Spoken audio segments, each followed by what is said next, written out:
Dans cet ouvrage que j'ai intitulé « Prendre la clé des champs, agriculture et architecture »,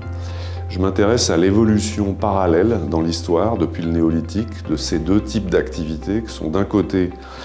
l'agriculture, la domestication consciente de plantes et d'animaux, et de l'autre l'architecture, les structures pérennes dans lesquelles les premiers agriculteurs ont commencé à se domestiquer eux-mêmes de façon permanente. À la fin du livre, on propose une boussole pour réfléchir aujourd'hui, boussole donc qui met en présence 4 narratifs très différents qu'on entend aujourd'hui sur le futur des rapports entre ville et campagne, agriculture et architecture.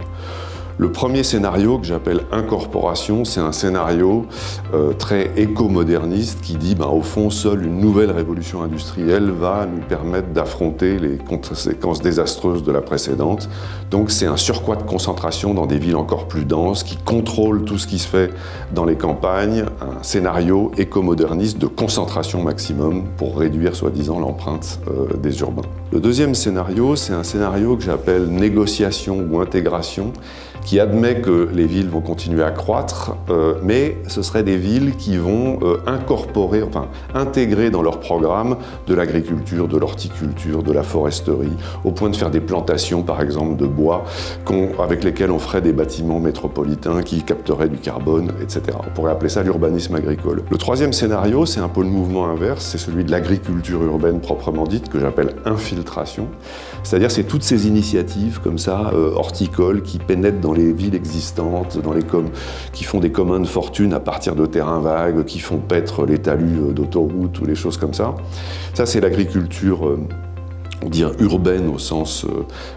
courant du terme, c'est un peu acupuncturel, ça peut être aidé par des politiques publiques, et puis de temps en temps ça peut prendre des proportions massives, comme à Detroit par exemple, après l'effondrement de l'industrie automobile là-bas, ou à Cuba après la cessation des importations soviétiques. Et puis enfin il y a un dernier scénario que j'ai tenu à faire figurer, qui est l'opposé du premier, que j'appelle de façon un peu excessive sécession, pour parler de toutes les initiatives de gens qui partent à la campagne, ou bien même quand ils sont dans l'orbite des métropoles, s'organisent collectivement pour, disons, minimiser leur dépendance vis-à-vis du marché, vis-à-vis de la biopolitique métropolitaine, et davantage prendre la main sur une économie de subsistance ensemble. Il faudrait transposer aujourd'hui en architecture des principes dont se sont inspirés les permaculteurs depuis l'architecture, et qu'il faudrait à leur tour faire fonctionner dans nos disciplines, en urbanisme aussi.